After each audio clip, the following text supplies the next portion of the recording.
બનાસકાંઠા જિલ્લો આમ તો મુખ્યત્વે ખેતીના વ્યવસાય સાથે જોડાયેલો જિલ્લો માનવામાં આવે છે અને આ જિલ્લાના ખેડૂતો અલગ અલગ પાકની ખેતી કરી સારી એવી આવક મેળવી રહ્યા છે। અત્યારે ઉનાળાના સમયમાં થતી ખેતીનું ખેડૂતો ઉત્પાદન લઈ ચૂક્યા છે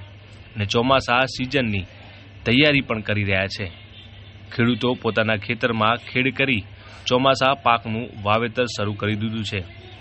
જો ખેડૂતો કૃષિ વિજ્ઞાન કેન્દ્રના વૈજ્ઞાનિકો દ્વારા આપવામાં આવતી માહિતી પ્રમાણે જો ખેતી કરે તો સારી આવક મેળવી શકે। ખાસ કરીને ઉનાળા ઋતુની અંદર જે મગફળી,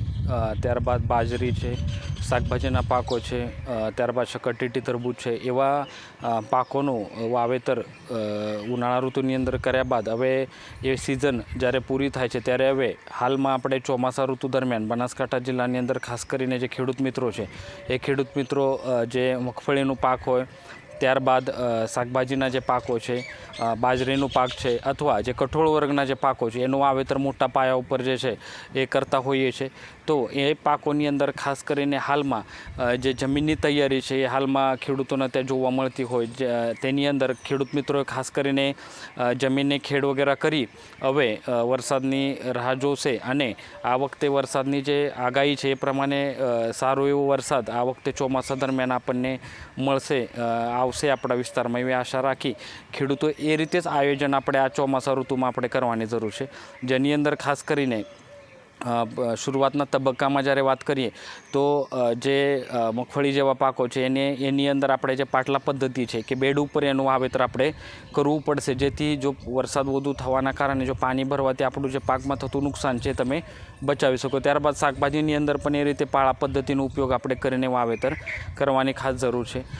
ત્યારબાદ ખાસ કરીને પાયાના ખાતરની જ્યારે વાત કરીએ તો એની અંદર ખેડૂત મિત્રોએ પાયાના ખાતરની અંદર જે જરૂરી પોષક તત્વો છે જે ભલામણ મુજબ એનો ઉપયોગ કરવાની જરૂર છે। તેલીબિયા પાકોની જ્યારે વાત કરીએ તો એની અંદર નાઇટ્રોજન અને ફોસ્ફરસના જે તત્વો છે એના સાથે સાથે જે ગંધક છે એનો ઉપયોગ ખાસ કરવો જરૂરી છે, જેથી આપણે તેલીબિયા પાકોમાં સારું એવું ઉત્પાદન આપણે મેળવી શકાય। તો એ બધા જ ખાતરોનો ઉપયોગ પાયાના ખાતર તરીકે આપણે કરી શકાય છે। સાથે સાથે સારો કોવાલી છાણિયું ખાતર હોય, કમ્પોસ્ટ ખાતર છે અથવા ખોળ છે એનો પણ ઉપયોગ આપણે પાયાના ખાતરમાં આપણે કરવાની જરૂર છે, જેથી આપણને પાકની અંદર તો ઉત્પાદનમાં સારો એવો વધારો જોવા મળશે, સાથે સાથે જમીન જે છે એ સુધારવામાં પણ આપણને મદદરૂપ થાય છે। તો એનો ઉપયોગ આપણે કરવાની જરૂર છે। કઠોળ વર્ગના પાકની જ્યારે વાત કરીએ તો એની અંદર જે ખેડૂત મિત્રો મગ, અડદ વગેરે જેવા કઠોળ વર્ગના જે પાકો છે એનું વાવેતર કરે છે તો એવા ખેડૂત મિત્રોએ ખાસ ધ્યાન રાખવાની જરૂર છે કે ભાઈ આપણે આ પાકોની અંદર ખાતરની જરૂરિયાતો બહુ ઓછી હોય એટલે એને નાઇટ્રોજન ફોસ્ફરસના તત્વો આપણે આપીએ છીએ। સાથે સાથે એને આપણે જે જૈવિક ખાતરો છે એની અંદર રાઇઝોબિયમનું જે રાઇઝોબિયમ કલ્ચર જે છે એનું બિયારણને પટ આપીને આપણે વાવેતર કરીએ તો બિનજરૂરી જે ખાતરો પાછળથી આપીએ છીએ આપણે એમાંથી આપણે બચી શકાય છે। એની અંદર મૂળના જે ગાંઠો છે એ વધારવામાં પણ એ મદદરૂપ થશે, તો એનો ખાસ ઉપયોગ આપણે એની અંદર કરવાની જરૂર છે। ત્યારબાદ શાકભાજી પાકો હોય કે જે બીજા અન્ય પાકોનું વાવેતર ખેડૂતો કરતા હોય છે તો એની અંદર નાઇટ્રોજન છે, ફોસ્ફરસ છે, પોટાશ છે, એના સાથે સાથે આપણે સૂક્ષ્મ તત્વો જે છે એનો ઉપયોગ ખાસ આપણે કરવાની જરૂર છે। જે ખેડૂત મિત્રોના જે વિસ્તારની અંદર જે આપણે સૂક્ષ્મ તત્વોની ઉણપ જે જમીનમાં હોય તો એવા ખેડૂત મિત્રો બધા જ પાકોની અંદર આપણે સૂક્ષ્મ તત્વોનો ઉપયોગ જે છે એ કરવાની જરૂર છે, જેથી આપણી જે જમીન છે એમાંથી સારું એવું ઉત્પાદન અને તંદુરસ્ત પાક આપણને મળી રહેશે। તો આ બાબતો ખાસ ખેડૂત મિત્રોએ પાયાની માવજતમાં ધ્યાન રાખવાનું છે। ત્યારબાદ રોગ જીવાતના જે પ્રશ્નો છે એના માટે આપણે રોગ જીવાત આવ્યા પછી જે ટ્રીટમેન્ટ કરીએ એના પહેલાં જો ખેડૂત મિત્રો જ્યારે ઓરવન કરતા હોઈએ એ વખતે ઓરવન વખતે આપણે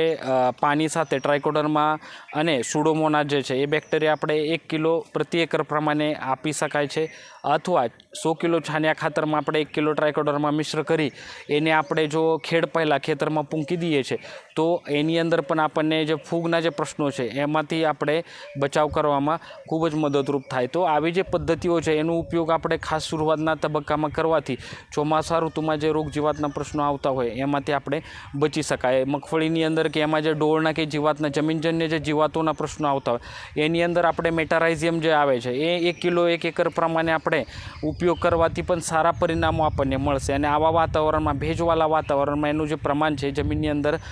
ઝડપી એમાં વધારો જોવા મળે, એટલે આપણે જૈવિક રીતે જ આપણે રોગ જીવાતના જે પ્રશ્નો છે એને આપણે નિયંત્રણમાં લાવી શકાય છે।